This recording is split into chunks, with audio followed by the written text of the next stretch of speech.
I married my best friend's husband, became a stepmom overnight, treated her kids like obstacles, and forced my older stepdaughter to give up her room and school for my new baby. Now she's cut me off and I'm miserable watching them thrive without me. I'm in my early 30s now. I met my former best friend in college. We were both broke, insecure, and very aware of where we stood socially. She was always prettier than me, always a little more effortless. But I was the one who planned things, handled logistics, remembered deadlines, made sure bills were paid.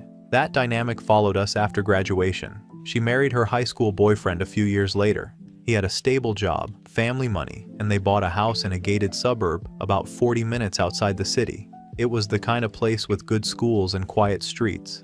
I won't pretend I wasn't jealous. I was. I was still renting a one-bedroom and watching her life come together from the outside. They had their first kid, then their second. After the second baby, things changed. She wasn't coping well. She stopped answering messages, stopped leaving the house, stopped functioning in ways that mattered. I don't say that to be cruel, it's just what happened. Her husband was working full-time and drowning. That's when I started helping. At first it was errands, then childcare, then staying over when she couldn't get out of bed. I became the reliable one. The kids knew me, the husband leaned on me. Decisions needed to be made, and I was the only one making them. Over time it became obvious to me that what she was dealing with wasn't just sadness, it was unstable. The house was a mess. The kids were late to school. One of them missed medical appointments. I started noticing patterns that scared me. When I raised concerns, I was told I was being dramatic, but nothing improved. Eventually, I was staying over multiple nights a week because it was easier than driving back and forth. I helped with homework, meals, bedtime. I was already doing the job. The separation didn't come out of nowhere like people want to pretend. It was a slow collapse. By the time they decided to divorce, I was already living there more than I wasn't. Once it became official, I moved in properly. Someone had to keep the household functional. I took over the school portals because things were being missed. I reorganized the house because it wasn't working. I didn't erase anyone. I optimized. I married her ex-husband 11 months later. People act like that timeline is insane, but when you've already been living as a unit, it doesn't feel rushed. It feels logical. We announced my pregnancy at a family BBQ. I didn't think I needed to prepare the kids for it like it was some fragile event. Babies happen. Families change. Space became an issue almost immediately. The house has 4 bedrooms. The biggest one made the most sense for a nursery.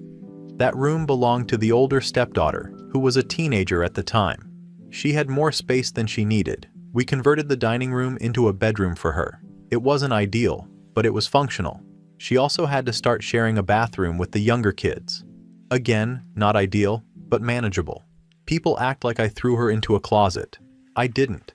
Now I'm sitting here heavily pregnant, in a house I helped stabilize, being treated like I destroyed it. I'm miserable watching people choose her narrative without ever acknowledging that I was the one who showed up when things fell apart. I'm being punished for being efficient, honest, and unwilling to tiptoe around emotions forever. People keep telling me I should reflect. I think people just don't like women who make hard decisions and don't apologize for them.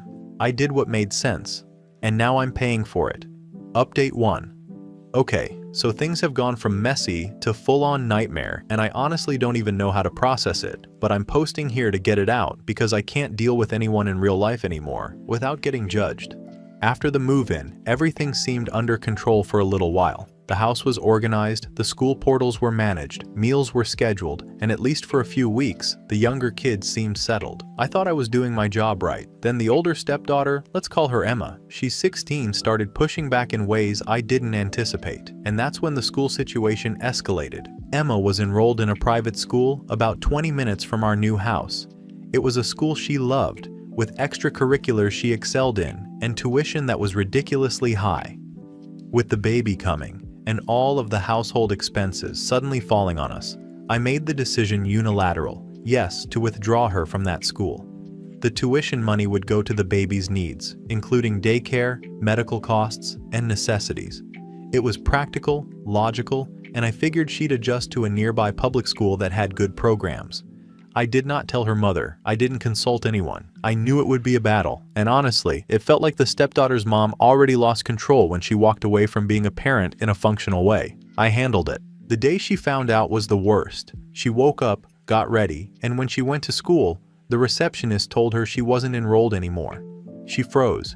She tried calling me, but I didn't answer right away. By the time I did, she was crying, shaking, and insisting this wasn't fair. I reminded her firmly that fairness doesn't pay the bills, and that sometimes adults make hard choices she has to live with. She shut down completely after that. She stopped eating in the kitchen, stopped speaking, and stopped responding to any attempts at communication. In the house, it became tense immediately. Her silence was deafening. I tried to improve communication by removing her bedroom door. I thought it might help us interact better, break down walls literally. It did the opposite. She retreated even further, sitting in the corner of her new room in the dining area, refusing to eat meals at the table, and avoiding everyone. My husband started hesitating at every decision. He'd glance at me uncertainly before responding to her moods. I accused him of choosing the past over our future. I told him we couldn't allow her to control the household just because she was upset about change.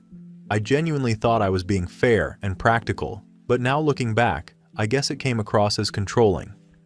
I tried talking to Emma directly. I told her that her mother had abandoned this family when she wasn't coping. I reminded her that I stepped in to stabilize the house, to care for her siblings, and to make decisions that no one else would make. I told her she should be grateful I was trying to help. I pushed for a family bonding weekend, thinking if we spent uninterrupted time together, she'd start to see me not as the enemy, but as someone invested in the household. That didn't go as planned. She sat silently, scowled, refused to participate in any activity, and made it abundantly clear she did not want me in her life. The breaking point came one night when she didn't come home. No texts, no calls. I checked with her friends and eventually found out she had walked to a friend's house about 2 suburbs away and stayed there overnight. The next day, the police showed up at our door, asking questions. I explained everything from my perspective, but I could feel the judgment from the officers and from neighbors who had already heard parts of the story. I still blame her mother entirely. She left her kids during a critical period, knowing I was the one who stepped in to keep everything functioning. Emma's disappearance, her refusal to engage, all of it is a result of the biological mom's failures, not mine. I know people will disagree, but that's how I see it. I was the adult. I handled logistics. I cared for the children. I stabilized the house, and I was punished for it. Now the house feels like a war zone emotionally. Emma refuses to come home, refuses to speak to me, refuses to acknowledge any authority I have in the household. I'm constantly on edge. My husband is tense, and I can't stop thinking about how everything spiraled so quickly after what I thought was a practical and reasonable decision. I keep asking myself if I overstepped. I don't know if it's overstepping or if it's just what needed to be done. Either way, I can't sleep. The tension is unbearable, and I feel like I'm being vilified for trying to keep the house and the family functioning while everyone else was MIA. I don't know how long this will last, or if there's a way to fix it, but right now, I feel trapped in a situation where I did what I thought was best, and now everything is blowing up in my face. Update 2. So, things escalated. And I mean really escalated. After Emma disappeared for the night and the police had been involved, I thought maybe, just maybe, we could reset the house and get back on track. I was wrong. The fallout from my practical decisions started hitting me from every angle, and suddenly it felt like the entire world was conspiring against me. It started with the school district. I woke up one morning to a long email from the principal of Emma's former private school. Her mother had filed a formal complaint with the district about the unilateral withdrawal. She included screenshots of messages I'd sent, a timeline of events, and statements from teachers who'd apparently been asked by Emma's mom to comment on the situation. I couldn't believe it. Every little text, every single thing I had tried to do to stabilize the family was suddenly documented in someone else's version of the story, and now it was official. They were keeping files. I was being officially documented as the destabilizing influence in the family. At first, I thought this could be handled quietly. But then, the social fallout started. PTA moms I'd been friendly with suddenly stopped talking to me. Invitations dried up. People I thought I could rely on started whispering behind my back at school pickups and community events. And then, the kicker, a local Facebook moms group, had parts of my story leaked. The thread was filled with comments calling me manipulative, cruel, and accusing me of stealing a child's life. My name, my decisions, everything I'd done to manage the house was being dissected by strangers who didn't even know the full context. I tried to respond. I posted clarifications. I framed it as, I'm managing a complicated household with multiple kids, including infants, while their mother chose to be absent. I made the practical call to protect the household and the children. The narrative being spread is not accurate. That made it worse. People accused me of gaslighting, trying to spin the story, being controlling, and basically admitted to not being able to empathize with a teenager losing her school and bedroom. I'd been documented officially and publicly humiliated online before I even realized it. Meanwhile, the marriage started showing cracks. My husband began meeting his ex secretly to discuss Emma and the younger kids. He claimed it was for the kids' sake, to coordinate parenting, but I knew he was undermining me. He started questioning decisions I'd made that he had previously supported, hesitating to enforce boundaries with Emma, and generally acting distant. I couldn't trust him, so I installed tracking software on his phone. It was for transparency, of course. I needed to know where he was and who he was communicating with. He was still my husband, but I wasn't going to let him sabotage the family I had worked so hard to stabilize. The tension in the house became unbearable.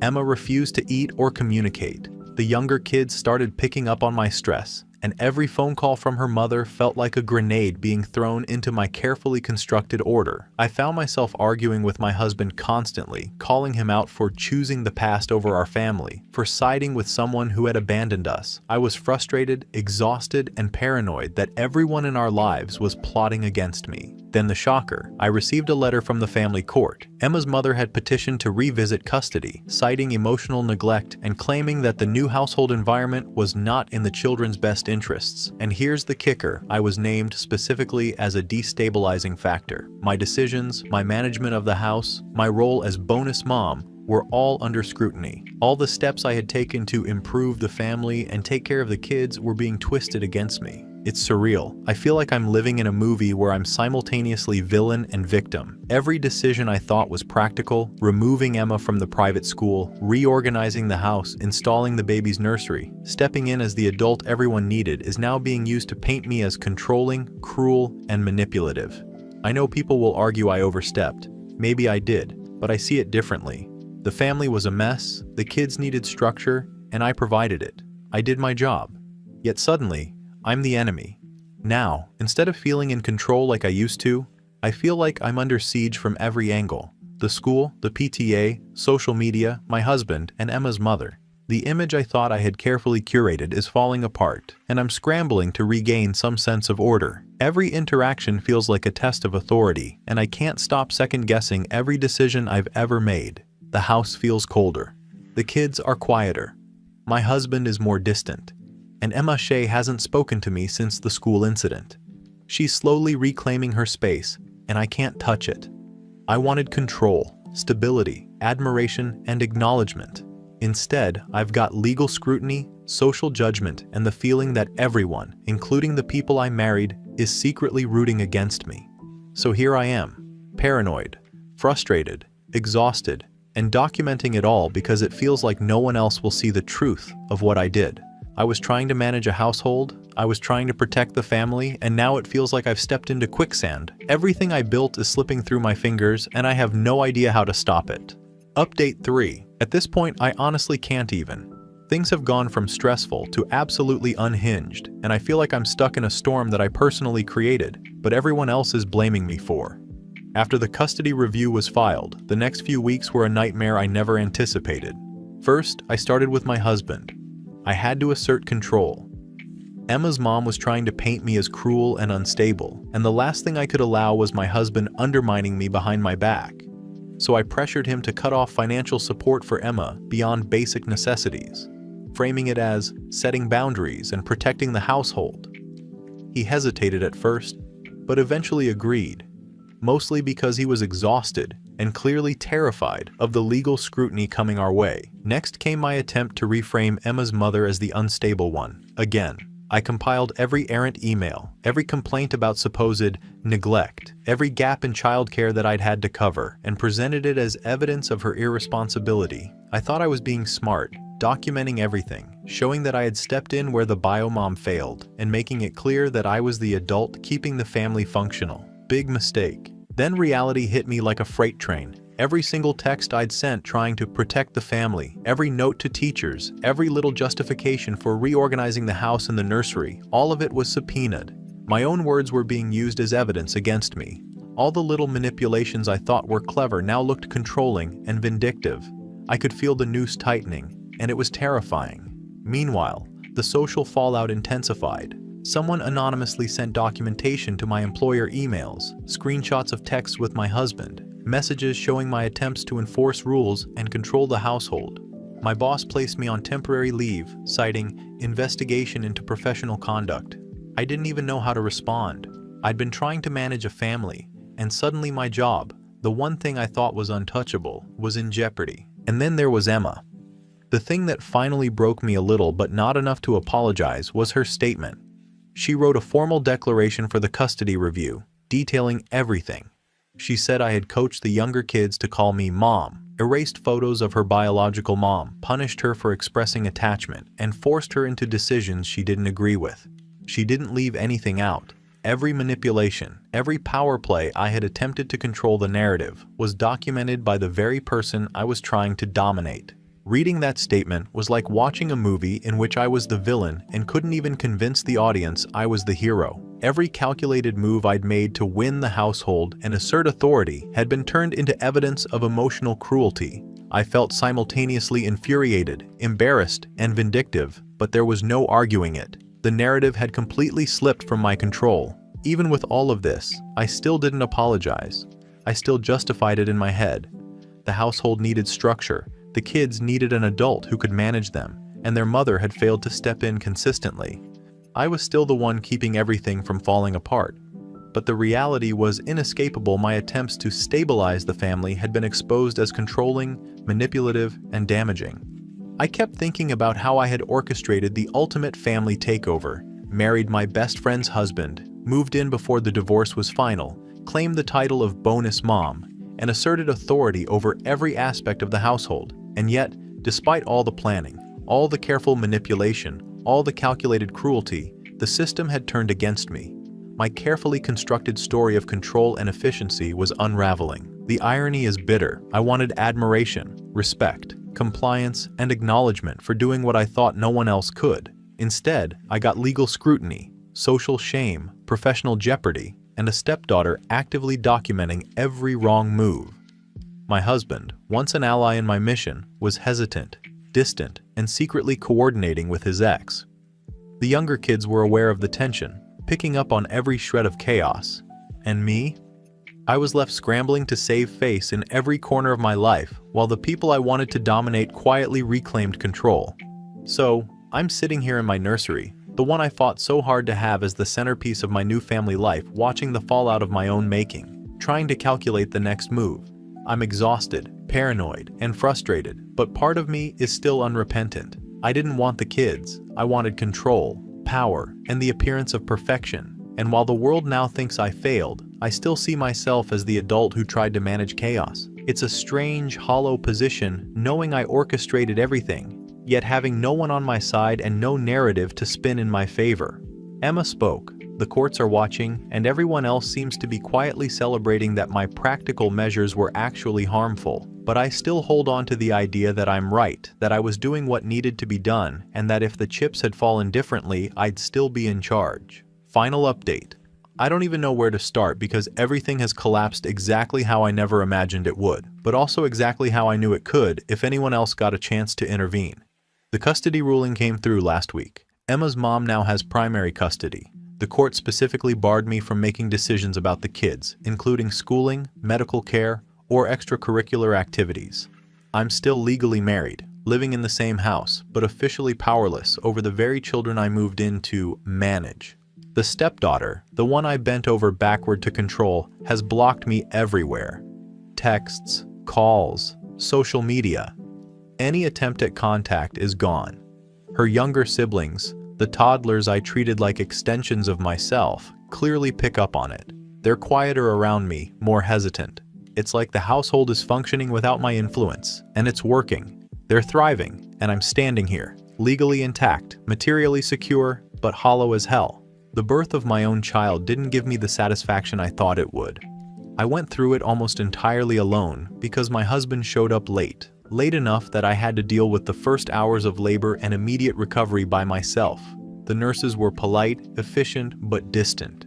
My husband's presence didn't make the moment sweeter, it made it mechanical, transactional. The child is healthy, I know that, but there's no warmth in it, no triumphant victory, just existence.